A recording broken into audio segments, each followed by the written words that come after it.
Hey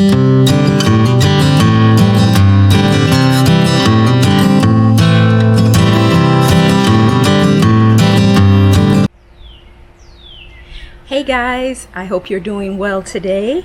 I'm Taffany and I want to welcome you to Tika's Gardens. Today I have a couple of things I want to do. I have a tree that I want to plant, and I want to transplant a few things, which I will show you. The first thing I'm going to try to tackle is planting the tree. I have a Barbados cherry tree, and I'm going to be putting it in the bedroom garden. I've looked around and thought, where could I put the tree? And this ends up being the best spot for a few reasons. Number one, although I wanted to put a pedestal and urn here, this really is going to be one of the best spots in the little circle bed, which I'll show you for the tree. Because of the amount of sun it gets, it will have space to grow, and it just will turn out to be the best place, also providing a little privacy into the bedroom from the windows of my neighbors. So those are some of the reasons why I think it will be best here. So I can always put a pedestal and urn in the back, where I thought maybe I would put a fountain, but I can put that back there, get a nice large size one to fit the scale of that space.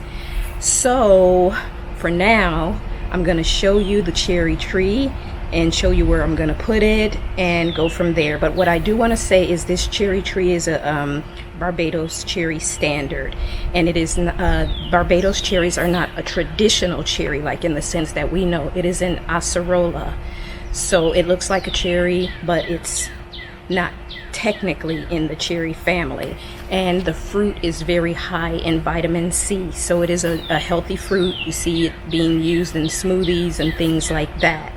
So let me put the camera around and show you exactly where I'm going to be putting it. All right, guys. Okay, guys, so this is the circle bed that I'm going to be putting it in, right here in the center. So I think this is going to really turn out to be a great spot. And because the fruit is red, even though the blooms are pink, the fruit is red, so it will go with the theme of the red garden back here. So let's get started planting this tree. So guys, I almost forgot to even show you the tree. This is a Barbados cherry, or an acerola, and it has little fruit on it. These typically can grow anywhere from literally maybe 5 feet, depending on if you have a dwarf variety, all of the way up to 30 feet.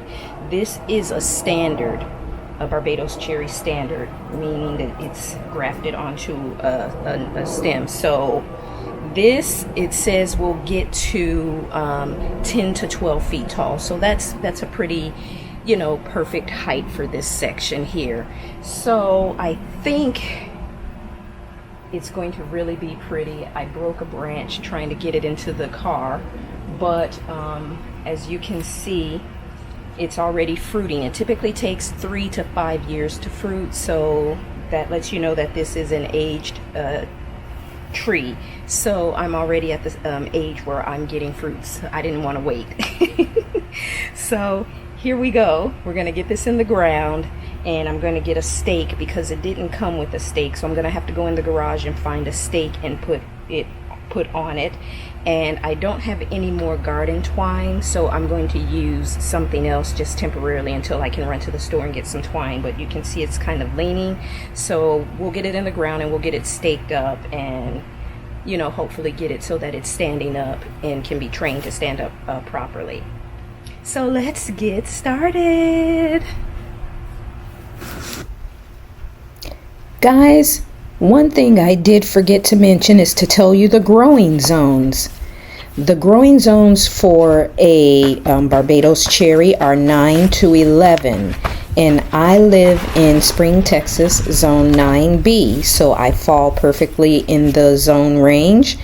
It can take temperatures as low as 25 degrees Fahrenheit, but you know, it is a tropical fruit tree, so it can't take much, you know, cold weather. So it is important to make sure you cover the roots with a thick layer of mulch when the winter time comes around, you know, and you know that there are going to be some kind of frost or freezing temperatures coming through. So that's what I plan to do when our winter comes back around and we have any kind of frost coming through, and also to use a frost cover over it as well. So those are the growing requirements for the Barbados cherry.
All right, guys. Well, the Barbados cherry is in.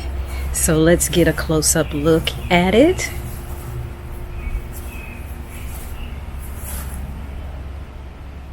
This is a close-up look at the tree. Let me show you one of the cherries. There you can see a flower in there as well, but you see the cherry is right here. And those are the flowers. That's what it looks like. Like most fruit trees, you get your flowers and then the flowers turn into fruit.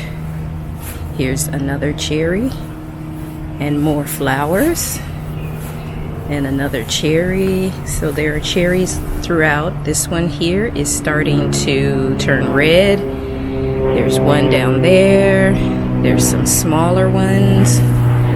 So more blooms over here.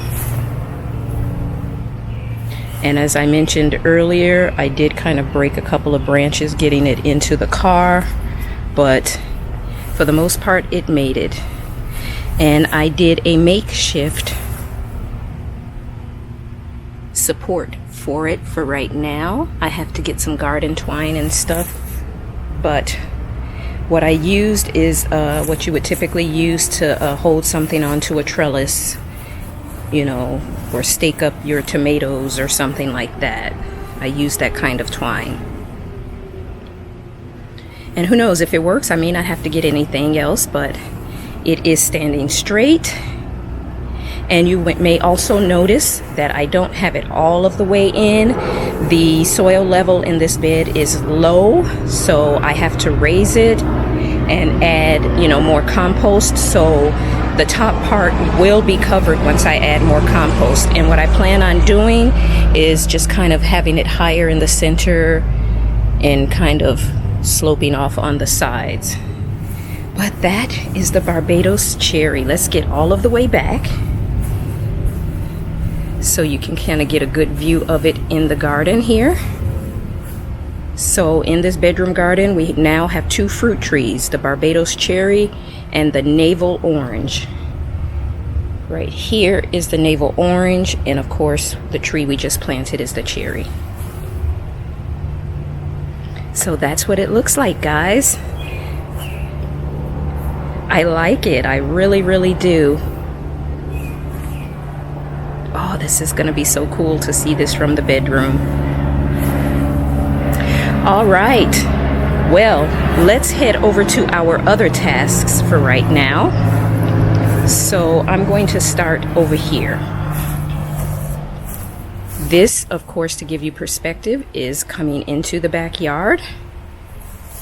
This is the bed that runs along the patio here. And this is a loropetalum. I want to move that loropetalum so I can plant something that has height, linear height.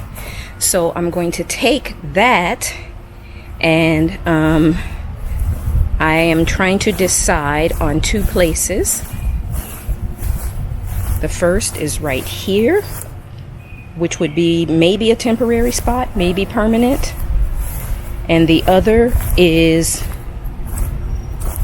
back here in the courtyard garden, and to put it right here in this spot in front of the sunshine ligustrum to have the contrast of that, the red leaves up against the lime green leaves, and then that would still leave room all along the front for some perennials and annuals and along its side there.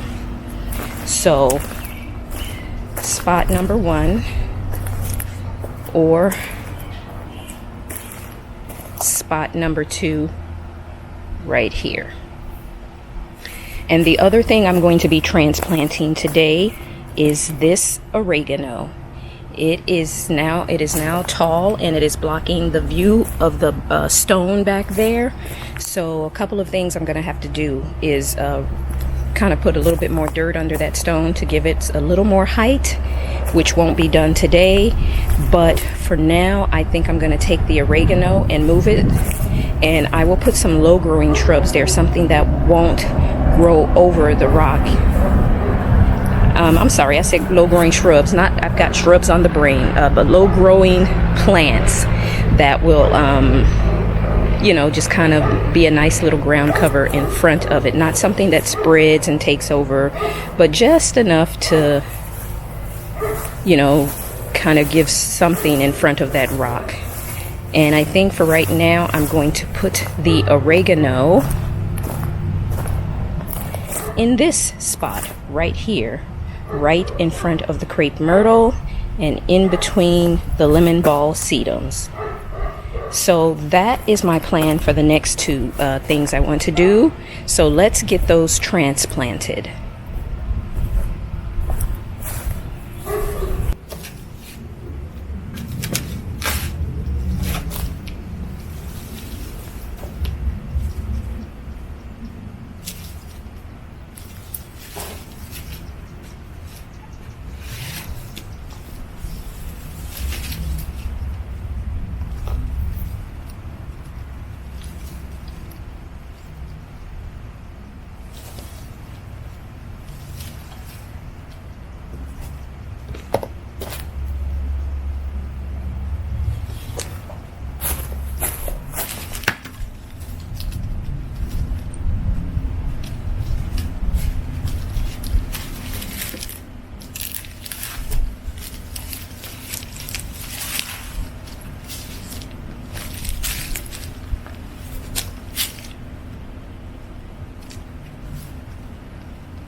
Okay guys, so I have the oregano over here, and if you noticed when I was digging it up, it split into actually 3. So one is here, and it fills in that spot nicely. It is not the juniper that I originally planned, but you know, you use what you have for right now, and they needed to be moved. So here's where this one is. Very nice. I like that it's filled in this spot perfectly. And as we come along the walkway, we'll head into the courtyard garden. That is where I decided to put the lower petalum. And after seeing how small the root is, especially compared to the size it was when I bought it, I can see why it's been struggling to grow. But I put it here. If it made it, then it would be a nice contrast with the sunshine ligustrum back there. And as I stated, there's still room for some perennials and annuals around it. So we'll see how that one goes. And as we come out of the courtyard garden, this is where I put the other 2. I just moved them over to where the Super Bean of pink cashmere used to be, leaving the rock kind of exposed so you can see it as a garden decoration. And like I said, little short like ground cover style plants could be put near it, but nothing that will cover it. So that's that. And because I'm loving it so much, let's take one more look at that tree. Looking at it from a distance, it adds much needed height to that bedroom garden. And it will definitely add some privacy as it spreads more in front of the bedroom window. So pretty. I'm excited to see how it looks once it's grown and it's full, and I'm happy that it's giving fruit. I wouldn't want a tiny one where I'm having to wait for so long, 3 to 5 years. I'm glad that it's a more mature one that is already fruiting. So that is all I'm going to do for today. So guys, that is it for today. I'm tired between getting that tree in the car from the garden center, getting it out, and getting it in the ground. I am hot and sweaty. The temperature is pretty hot today and humid, and it is in the middle of the afternoon, so you know, not one of the best times to be out. It's one of the hottest times of the day, but I wanted to get this done, and I'm glad I did.